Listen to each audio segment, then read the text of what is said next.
perkenalkan, nama saya Vagita Clara Burtarigan dari Fakultas Teknik Prodi Arsitektur Universitas Palangkaraya.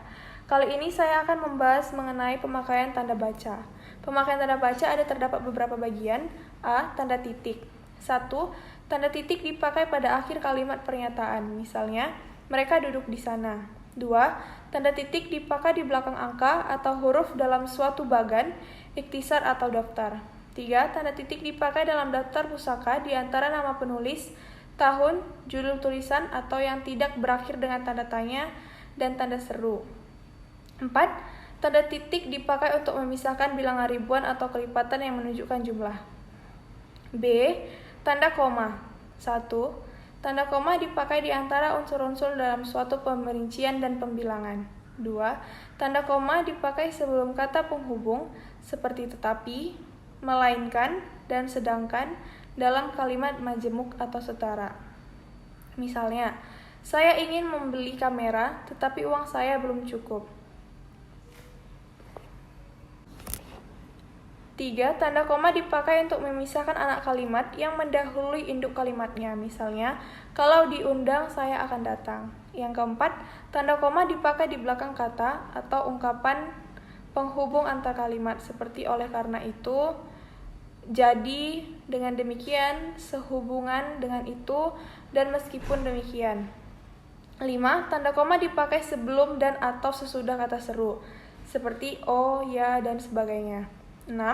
Tanda koma dipakai untuk memisahkan petikan langsung dari bagian lain di dalam kalimat. 7. Tanda koma dipakai di antara nama dan alamat. 8. Tanda koma dipakai untuk memisahkan bagian nama yang dibalik susunannya dalam daftar pustaka. Ke-9, tanda koma dipakai di antara bagian-bagian dalam catatan kaki atau catatan akhir. 10.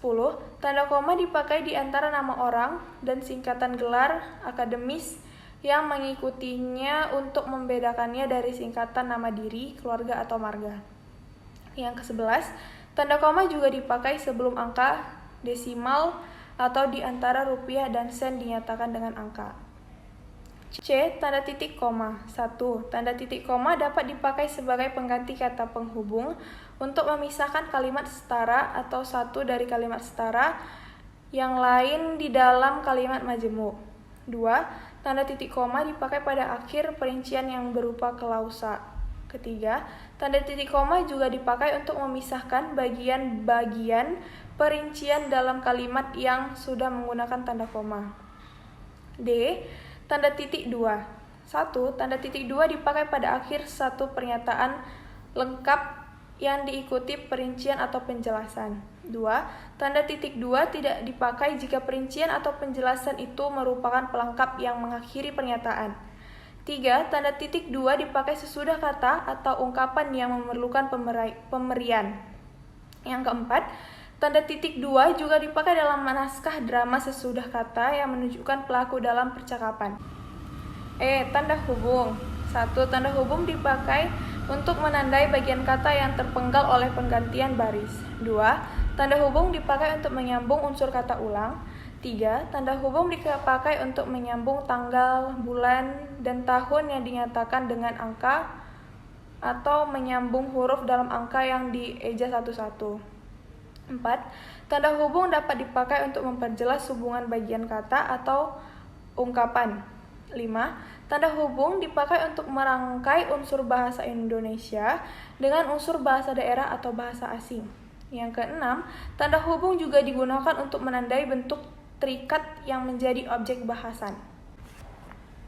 F. Tanda pisah. Tanda pisah dapat dipakai untuk membatasi pengisipan kata atau kalimat yang memberi penjelasan di luar bangun kalimat. G. Tanda tanya. Tanda tanya dipakai pada akhir kalimat tanya. H. Tanda seru.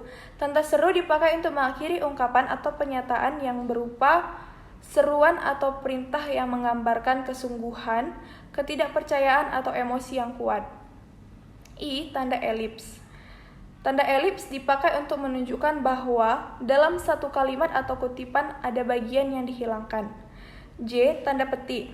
Tanda petik dipakai untuk mengapit petik langsung yang berasal dari pembicara, naskah, atau bahan tulis yang lain. K. Tanda petik tunggal. Tanda petik tunggal sering dipakai untuk mengapit petikan yang terdapat dalam petikan lain. L. Tanda kurung. Tanda kurung dipakai untuk menggapit tambahan keterangan atau penjelasan. M. Tanda kurung siku. Tanda kurung siku sering dipakai untuk menggapit huruf, kata, atau kelompok kata sebagai koreksi atau tambahan atas kesalahan atau kekurangan di dalam naskah asli yang ditulis orang lain. N. Tanda garis miring. Tanda garis miring sering dipakai dalam nomor surat, nomor pada alamat, dan penandaan. Yang terakhir, O. Tanda penyingkat atau apostrof. Tanda penyingkat dipakai untuk menunjukkan penghilangan bagian kata atau bagian angka, tahun dalam konteks tertentu. Demikian yang bisa saya sampaikan. Saya ucapkan terima kasih dan mohon maaf kalau banyak kesalahan kata yang saya perbuat. Terima kasih.